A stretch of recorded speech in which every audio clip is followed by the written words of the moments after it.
we're diving into the incredible conversation happening between your gut and your brain.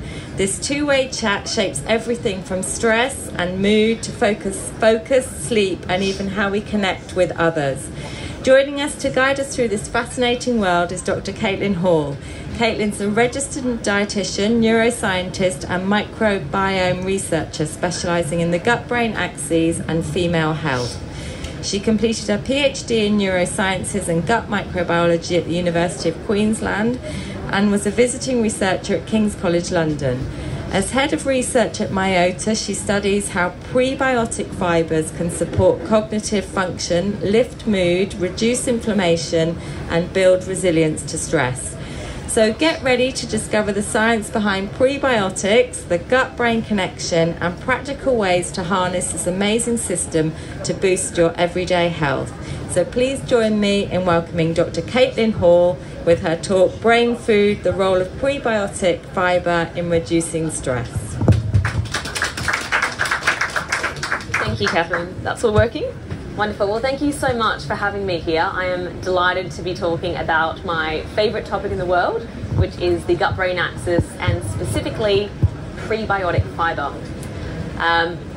Before we start, I think it's worthwhile to mention that we live in a microbial world. They were here a long time before we were, and there's never been a time in human evolution that we haven't lived without our microbes. They've evolved with our immune system, our brain development, and pretty much every aspect of physiology that we're only just beginning to understand now. So any talk about the gut-brain axis, we have to remember, cannot happen without those microbes. So a little bit of appreciation for our microbiome. From the top of your head to your toes, you are covered in trillions of microbes. In fact, on your thumb alone, there are more microbes than there are people in the UK. About 100 trillion of them that we know live on and around the human body. The largest population of those bacteria actually live in our gut, which I'm sure you all know if you've been here for a hot minute at this festival. We know that there's about 500 species that can colonize the gut, and collectively they weigh up to 1.5 kilos. That's about the size of a human brain. So that was pretty humbling for some of my neuroscientist colleagues back in the day. While this is still a really early research field and we're still understanding more and more about the relationships between, the gut health and everything else that comes from it, 90% of chronic disease can be linked in some way back to the gut and the health of microbiomes living in our body. So if this is such a really important thing, like if we all need a really healthy gut microbiome, what does that actually mean? And there's still a lot of dispute between researchers in the field about what elements constitute a healthy microbiome, but there's one factor that all researchers and people in clinics realize is the most important thing for the microbiome, and that's diversity. So diversity is made up of two different components. It's made up of richness, that's the sheer number of species you have in your gut, and also evenness, so what's the distribution of them?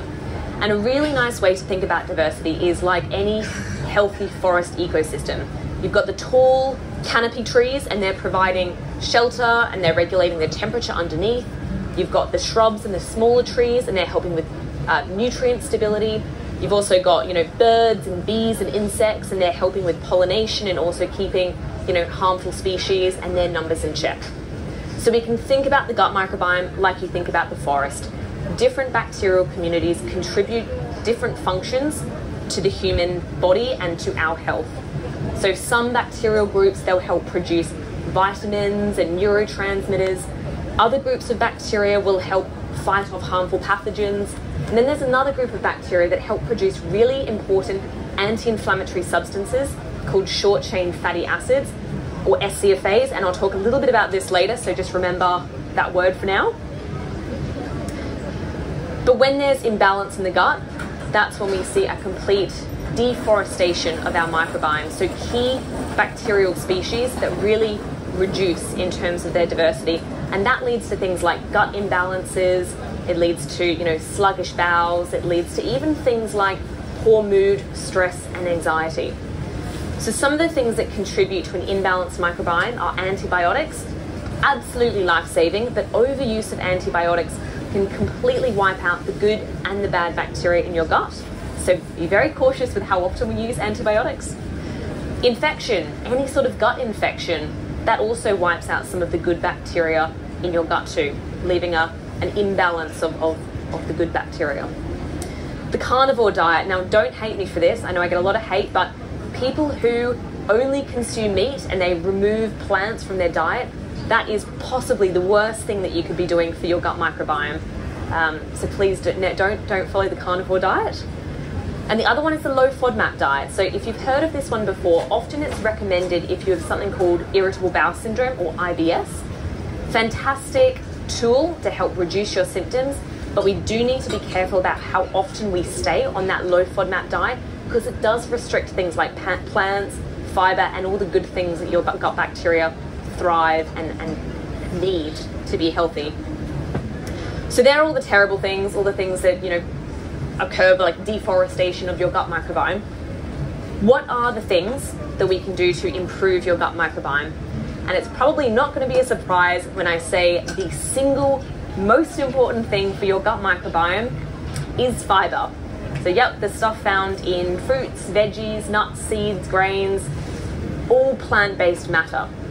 And most of you in this room are probably very aware of the fact that fibre helps with good digestion and regular bowel movements. And actually some of you will be aware that fibre also helps to reduce your cholesterol levels and helps balance blood sugar levels after a meal. But this is where the story gets a bit more interesting. So one of the most important roles that fibre may have in terms of gut health and gut microbiome health comes from a very specific type of fibre called prebiotic fibre. So not all fibre is prebiotic fibre. Only some types of foods like asparagus, onions, garlics, oats, green banana, some leeks, only specific types of foods contain prebiotic fibre. And the definition of prebiotic fibre is that it selectively feeds your good gut bacteria. And when they do that, as I mentioned, they produce these amazing substances called short-chain fatty acids. So why do I keep talking about short-chain fatty acids? Why are they important? Well, when our gut bacteria break down the fibre by our microbiome, that's when they're producing short-chain fatty acids like butyrate and propionate. They are incredible tools to help not just in the gut, but throughout the body. One of their key roles is regulating inflammation. They also maintain the healthy gut lining. So you might have heard of something called leaky gut before. So short-chain fatty acids help tighten those gaps between the gut cells to help things not pass through that aren't supposed to, but help with things like nutrient absorption and things that should leave the gut should be leaving in the right way. It also supports a healthy immune system. So we know that 70% of the immune system resides on the gut lining. Short-chain fatty acids help regulate that balance. Also help with blood sugar control as well. So more short-chain fatty acids, better blood sugar control and insulin sensitivity. And finally, and this is something that I'll be focusing most of the rest of the talk on, is that short-chain fatty acids can communicate with the brain, both directly and indirectly. And this is how it has that relationship to things like mood, stress, anxiety, sleep, memory, all of those things we're now beginning to understand. However, we are in a bit of a crisis. So the UK, 90% of us are not consuming enough fibre. We are fibre deficient. Everyone at the moment is talking about protein, adding protein powder to shakes, drinks, smoothies, everything. Only 10% of the UK are actually deficient in protein, whereas 90% of the population are deficient in fibre. Just flip it totally on its head. The story gets worse. 30 grams, is what the NHS recommends that we consume in terms of dietary fibre. We're getting 15, so we're getting half of what we need. And that's putting us at a really big disadvantage when it comes to our health, our chronic disease risk, and again, things like mood, stress, and anxiety. So what do we know so far? We know that a diverse microbiome is a healthy microbiome. Fibre, and especially prebiotic fibre, feeds your healthy bacteria and lets them produce those important anti-inflammatory substances called short-chain fatty acids. But we are in a crisis. So the UK has a chronic fibre deficiency. I'm going to take a breath now and talk about stress. So 74% of adults in the UK feel overwhelmed or unable to cope due to the stresses in life. So 3 out of 4 people sitting in this tent are feeling overwhelmed or stressed at some point in their life. 9 in 10 people have felt really high levels of stress at some point as well. So most people in this room can probably understand what that feels like to be in really heightened stress. Pretty common. The question is, and something that I want to talk about, is can we reduce stress by improving the health of our gut and, more importantly, of our gut microbiome? And the idea that our gut and brain are in communication with each other is like deeply embedded in our language. We have all this terminology to describe the neurobiological basis of a gut feeling. We say we're gutted when we're devastated by something. We say we have butterflies in our stomach when we're feeling nervous or anxious. And we have a gut feeling when we have intuition about something. So it's really everyday language that we use. But there is the science behind it to show that the gut is intricately linked to the brain. And we call this the gut-brain axis. And that's the idea that signals are constantly moving from the gut to the brain via nerves, via the bloodstream, via hormones. And similarly, the brain is always talking to the gut via, again, neuronal projections and fast-acting messages. They're kind of like teenagers talking on the phone back and forth constantly for hours late at night. So how does this work in the context of stress? How exactly is the gut influencing how we're feeling on a day-to-day basis when it comes to stress? So this is ignore the complexity of the figure because we'll go through it. You've actually seen this one already. So this is the relationship between prebiotic fibre and short-chain fatty acids. I want to spend a bit of time talking about the mechanisms. So how exactly does the bacteria in the gut actually affect something in the brain? There's 3 different pathways that I wanted to talk about, all of them relating to short-chain fatty acids. So you've already got part of the message. The first one relates to something called the vagus nerve. So the vagus nerve is a long neuronal projection that starts in the brain and connects to many different organs in the body, including the gut. And you've probably heard that what happens in Vegas stays in Vegas, but this is 100% not the case when it comes to the vagus nerve. What happens in the vagus nerve goes through the whole body. This is where the gut comes into it. So we know that the whole lining of the gut has those neuronal projections on it called, the vagus nerve. Short-chain fatty acids, when they're produced in the gut, they can actually synapse onto these vagal receptors and travel within seconds to the brain. Once they're in the brain, they come into this specific area called the nucleus tractus solitarius. This is kind of like the relay station in the brain, and then it's projected up to these brainstem and midbrain regions to subcortical and higher cortical regions. These areas are the ones in charge of the safety signals. So when you're feeling stressed or anxious, they're the ones in control of that higher order decision processing. So the fact that these vagus signals can come up and can come to your medial prefrontal cortex at the front of your brain, that can help regulate things like stress. And it can even do so in a way that downregulates cortisol, which is actually our major stress hormone. So we can then modulate the hormone release coming from the brain and then connecting back to the gut. The second pathway is how short-chain fatty acids upregulate things like neurotransmitters in the brain. So you've probably all heard of serotonin. Everyone calls it the happy hormone. Well, 90% of serotonin is produced in the gut, but the serotonin produced in the gut can never make it to the brain. They are 2 separate pools. Serotonin is too large of a molecule to actually pass through the gut and travel in the bloodstream to the brain. However, the precursor to serotonin is tryptophan. People think of it like found in turkey, chicken, makes you sleepy. Tryptophan is 1 step removed from serotonin. And the good news is tryptophan can actually pass through the gut lining and travel and enter the blood-brain barrier to then be converted to serotonin. Short-chain fatty acids help upregulate the amount of tryptophan that can move through the gut and enter the bloodstream. So indirectly, short-chain fatty acids are having an effect on how much serotonin we have available in our brain, which is pretty cool. The final one is a immune-related pathway, and that's related to inflammation. And you might have heard earlier in this week, if you've been to other talks, that inflammation in the gut doesn't stay in the gut either. It travels throughout the body.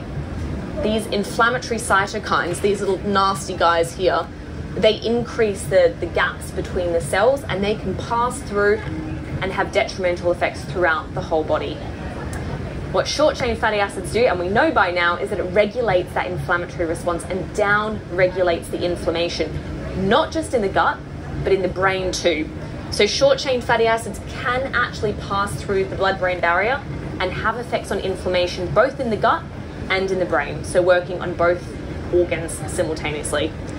Whew, okay, I hope that wasn't too much. That was really deep into the science, but I hope that was okay. Now we've got the basics of how the gut communicates with the brain. What does the research actually tell us? And I think it's important to keep in mind that we're still really early in the research area. So I wanted to highlight 3 really fascinating studies around prebiotic fibre and stress that I think you might enjoy. The first one was in 119 adults, and this study was in 2023, so relatively recently. They randomly assigned the 119 adults into one of 4 groups. One group consumed a probiotic only. The second group had a high prebiotic fibre diet, so things like oats, asparagus, leeks, onion, garlic. They also took a placebo supplement, so, something that's doing nothing. The third group had just the high prebiotic fibre diet and the probiotic, and the fourth group had a placebo supplement. They consumed their given intervention every day for 8 weeks. And the results are, the high prebiotic fibre diet had reduced perceived stress, reduced mood disturbance, reduced anxiety, and improved self-rated sleep. In contrast, the probiotic-only group had modest improvements in well-being, but not much else. No effects were seen when you combine the prebiotic and the probiotic, which is quite interesting, and the placebo supplement. So it's a really interesting early study and a dietary study to show something's happening here when we give people prebiotics. Keep in mind, these are all done based on self-report surveys. So what happens when we combine the self-report surveys with biological measures? So this second study is in 45 adults, so slightly smaller than the study before. But interesting about this study is that they also measured cortisol levels, which is our stress hormone. So they were given either the prebiotic supplement, which I think in this study it was inulin, FOS, and GOS, 3 very effective types of prebiotics found in the onions and the garlics, or the placebo. This was a really short study. It was in 3 weeks, so very, very short when it comes to nutrition and food interventions. The results of this study, the prebiotic supplement group had a reduction in salivary cortisol levels after 3 weeks and an improvement in cognitive tasks related to attention and vigilance. Again, nothing in the placebo group, which is exactly what we like to see. The third study is actually one run by Myota. So we have a diverse prebiotic fibre supplement which contains around 9 different plant-based fibres. You can mix it into, water, coffee, tea, anything you like. We recruited 60 adults, and they either consumed the prebiotic supplement and the Mediterranean diet, or just the Mediterranean diet alone. And for those that don't know the Mediterranean diet, it's full of healthy plants, healthy fats, moderate meats, lean meats, really, really good stuff. It's almost the gold standard when it comes to the diet for mental health, and indeed for many different diseases as well. We got them to consume the diet and the supplement for 12 weeks every day. After those 12 weeks, we looked at blood-based measures. So we looked at inflammation in the blood. And then we also got them to fill out surveys on stress, mood, anxiety. Looking at the stress first, we saw a massive reduction in those perceived stress scores in the treatment group versus those just taking the dietary intervention. We also saw similar scores on a different stress scale. And most interestingly, when you look at people's blood biomarkers, so inflammation in the blood, we see a significant reduction in inflammation in the group taking the prebiotic fibre supplement. In terms of anxiety and depression, we saw something really similar. So significant changes in both of those measures in the treatment group, so the fibre group, compared to those just taking the dietary advice. And this is not to say that the Mediterranean diet doesn't work. It absolutely does work. But keep in mind that we just gave them advice to follow. They weren't, given the meals. They weren't sent delivery items. So there is a part of it which is it's really hard to adopt a new diet. So absolutely the Mediterranean diet is still a fantastic diet to have. But there is room for more sometimes when it comes to the microbiome. So what next? And this brings me to, I guess, what we're working on at Myota. We are a research-led company. We're always studying, we're always looking at different ways that prebiotic fibre can affect your health. We're about to launch the largest stress study that we've ever done. We're trying to recruit almost 200 people to this study, and we're going to look at the effects of our prebiotic fibre supplement versus a placebo supplement on things like blood-based markers, on stress, mood, anxiety, on your cognitive function, and a whole host of things. So this is where I talk a little bit about my study.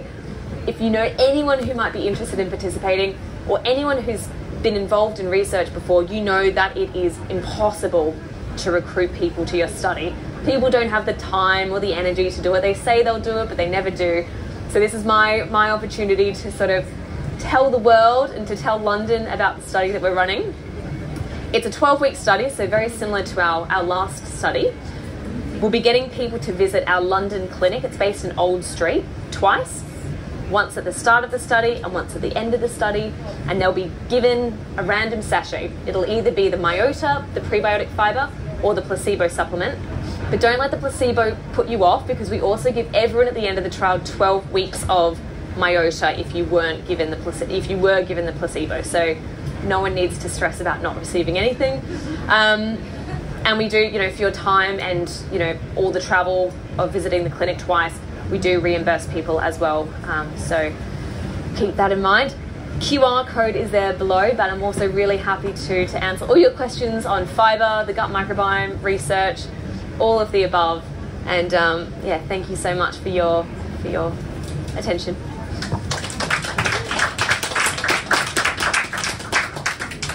Thank you, Dr. Caitlin, that was brilliant. Have we got any questions? Every single time.